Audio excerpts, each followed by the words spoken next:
which I'm grateful to you for many things, but one thing I'm grateful for is that you didn't say when I was in the University of Kansas or the University of Missouri. Thank you very much, sir. I thought that most everybody has left, and so I cut short a very long speech that I've written before, but that might be just as well. Ladies and gentlemen, allow me to extend my best wishes for the upcoming holidays, and allow me too to express my admiration and respect for the city of Atlanta with its wonderful universities, great airport, and vibrant business atmosphere, and much more. Like the country I come from, this is obviously a city with its eye on the future. As an Arab and as a Muslim, and as someone who values justice and human courage, let me extend a warm message of appreciation to a Georgian. Is that a right term? Yeah. To a Georgian who has come to symbolize these values in the eyes of many in the world at large, and in the Arab and Muslim world in particular. By that I mean, of course, former President Jimmy Carter. Ladies and gentlemen, during these 3 days, we have heard many heartwarming ideas, facts, and statistics about the progress being made in my country, Saudi Arabia. I shall attempt not to belabor these points, but in the few minutes given to me, I would like to answer some of the questions you may have regarding the present and future, and hopefully correct some of the false impressions laid out by pundits and so-called experts on Saudi affairs. Allow me first to make some specific points. 1, 2 years ago, the Pew Global Project examined the views of Arab and Muslim nationals on world leaders. It found that confidence in King Abdullah of Saudi Arabia is highest in Jordan and Egypt, where positive views of the Saudi monarch are widespread. I'm quoting. Roughly 9 in 10 Jordanians, 92%, expressed faith in the king's ability to handle foreign affairs. In Egypt, the figure was 83%. In Pakistan, 64%. In Indonesia, 61%. And in Nigeria, 55%.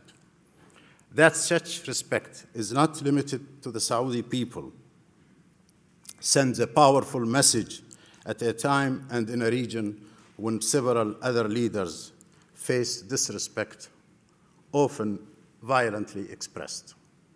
2, Anthony Korzman, a friend and an astute observer of the Middle East at the Center of Strategic and International Studies, CSIS in Washington, has noted that Saudi initiatives and reforms reflect, and I quote, "half a century of Saudi government investment in precisely the priorities that drove the core demands of the protests in Egypt and Tunisia, and the focus of social justice that has been key to most of the current unrest in the Middle East." He observed, and I quote, that Saudi leaders do not simply talk about reform. They do not simply talk about reform and progress. They have made massive expenditures on every critical aspect of social welfare. In a recent interview on Al Jazeera, Sadiq Al-Ahmar, the leader of the biggest tribe in Yemen and a very wise man, and the man considered to be the leader of the opposition to the present government.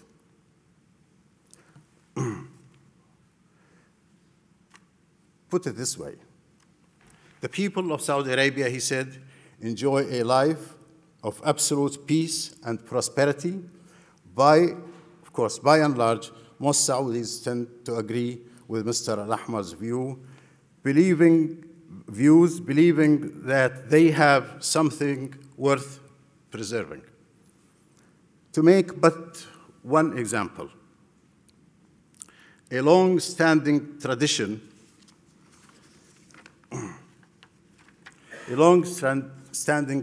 of benevolence and magnanimity has been a central characteristic of the Saudi state from its inception. Once victorious, the founder of modern-day Saudi Arabia, King Abdulaziz Al-Saeed, universally known as Ibn Saud, bestowed honors and rewards on his foes. This fact is well documented by Amin al-Rayhani, an Arab historian and intellectual, an Arab-American historian and intellectual. 3, it is to my country's credit that it has faced the problem of corruption head-on. Rarely have countries in our part of the world admitted that they suffer from the scourge of corruption. By forming a commission to combat corruption, reporting directly to the king, Saudi Arabia has gone a long way toward alleviating this problem. Even before this commission could be fully operational, hundreds of corrupt individuals have been brought to justice. 4, the yearning for change is a legitimate human need. It becomes most urgent and compelling when confronted with oppression and the absence of hope. Remember, the absence of hope is one of the biggest reasons driving the tumult that we have in our part of the world these days. On both scores, the presence of hope and the absence of oppression, the Saudi state can claim a reasonably good record. Suffice it to say that our people know well the difference between reality and a mirage. They appreciate cumulative and gradual progress. During the long years of the Iraq War, and nowadays through the lens of the events unfolding in Libya, the Saudi people have watched with deep anxiety the deterioration of life in some of the Arab world's most renowned cities. Oil wealth has, in both cases, Libya and Iraq, been wasted through the misadventures of tyrants. Now, in a recent interview, Prince Saud al-Faisal stated that, and I quote, "We will listen to our people and develop accordingly.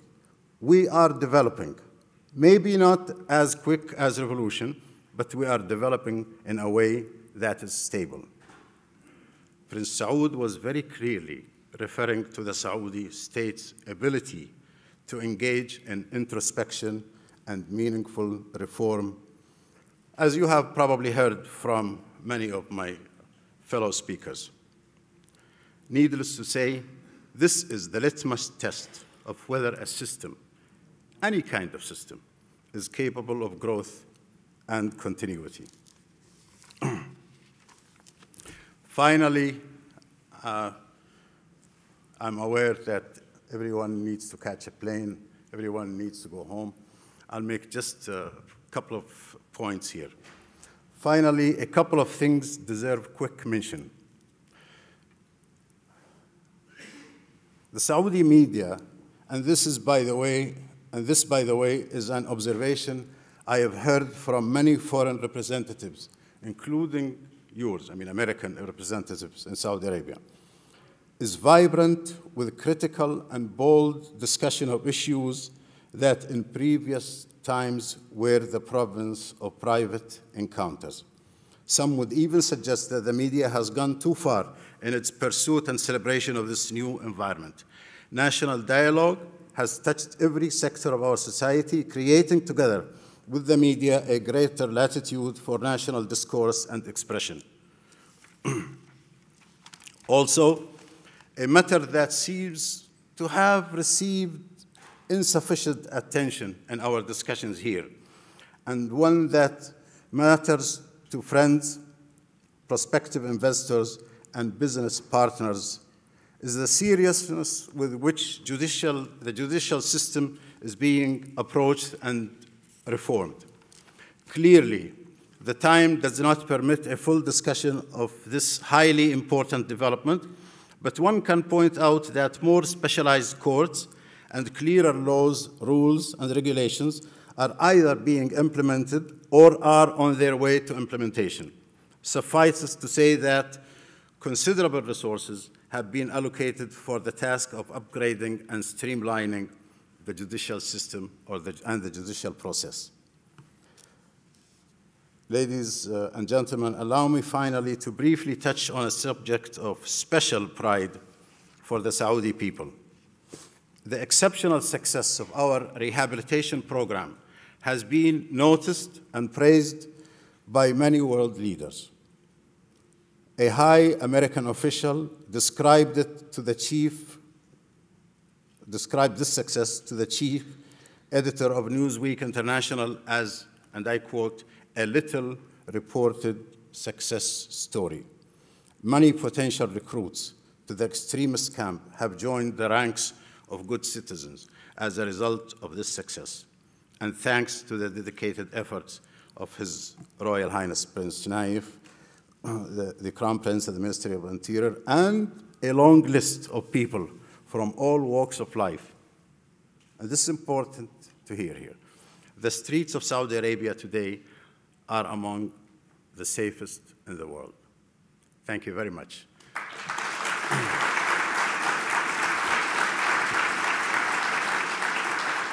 As I said earlier, this was a 15-page speech, so I think you ought to be grateful.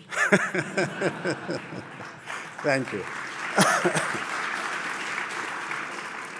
I'll be happy now to attempt to respond to any questions that you may have.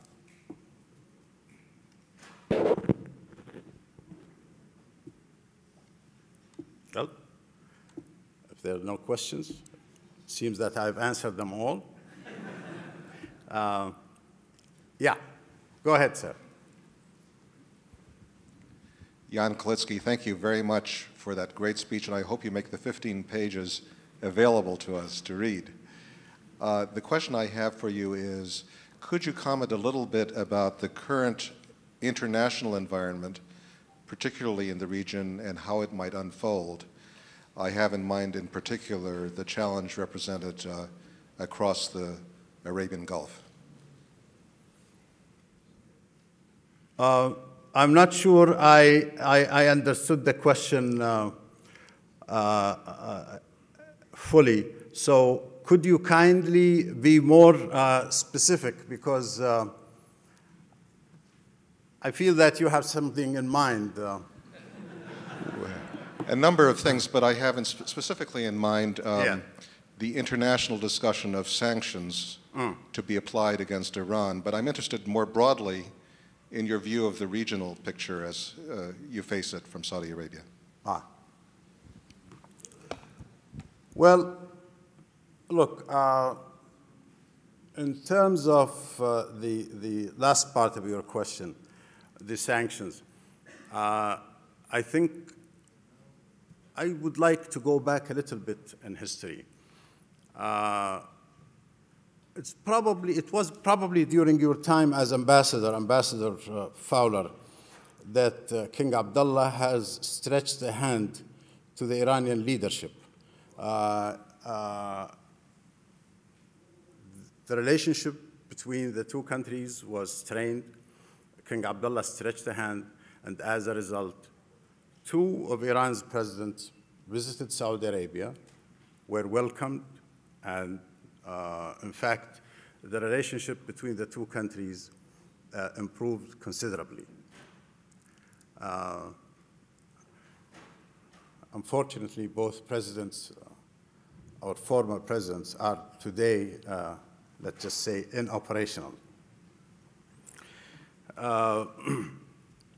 But if I just may say this, we wish no harm to the Iranian people. We value very much the fact that we are neighbors, and there is much that unites us with the Iranian people. They are our fellow Muslims, and a long history, is between the two peoples. However, I think the fact that your neighbor is attempting to acquire nuclear missiles is not a matter that one takes very easily or very comfortably. So we would very much like to see Iran, I think, abandon these efforts. I don't mean by that just we in Saudi Arabia, but I mean almost in the whole neighborhood in which we live. The other Gulf countries and the rest of the Arab world as well. Sanctions, yes, of course, if sanctions would help in averting this eventuality of Iran acquiring nuclear weapons, I think we welcome them. We just hope, of course, and pray that these sanctions will not hurt the people of Iran. As far as the picture in the rest of the Arab world, we, of course, wish them all well. As you may know, Saudi Arabia has extended a hand to Egypt, and a promise of $4 billion in assistance was made. Let's hope, of course, that Egypt will be stable again and prosperous, and we pray for that. And in fact, we pray for the prosperity and stability of everyone in our region. Thank you.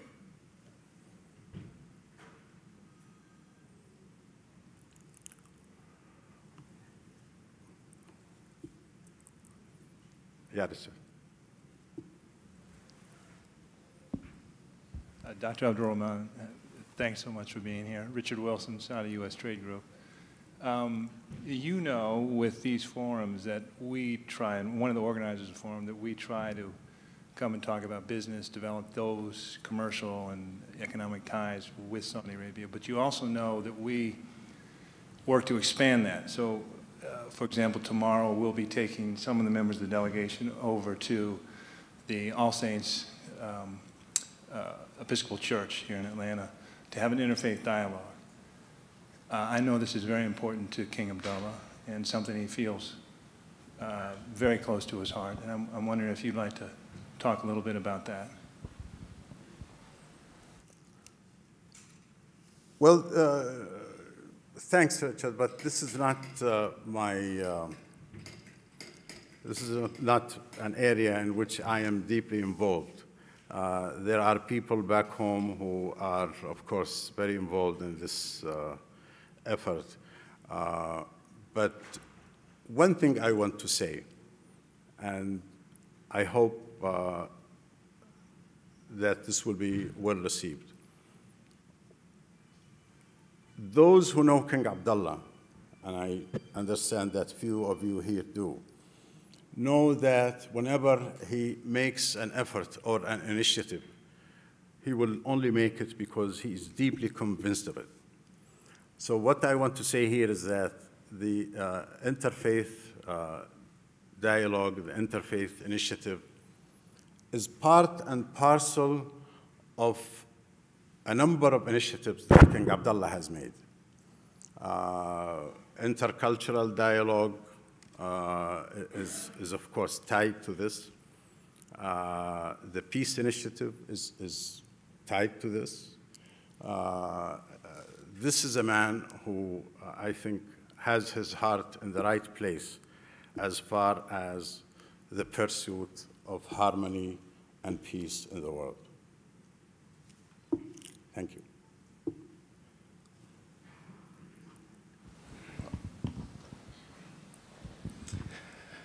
Hello, I'm Peter Robertson. I'm co-chair of the U.S. Saudi Arabian Business Council.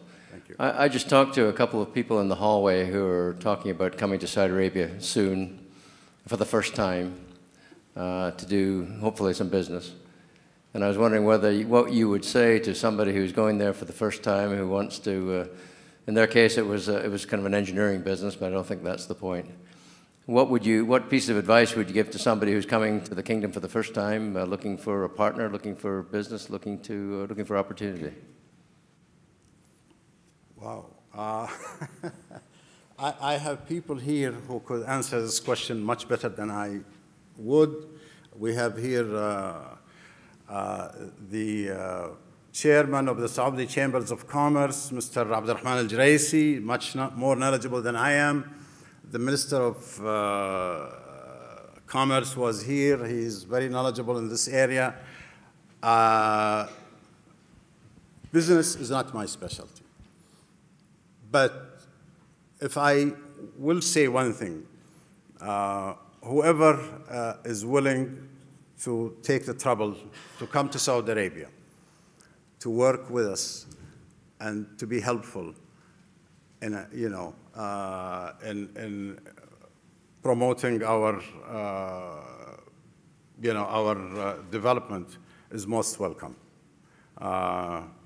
That much I can say, but honestly, the other thing that I can say is that I made some reference here to two things. One, of course, the safety that they will enjoy in our country, and two, the fact that we had a problem and we are working at it, and it's and has improved a great deal, which is the problem of, I think, legal,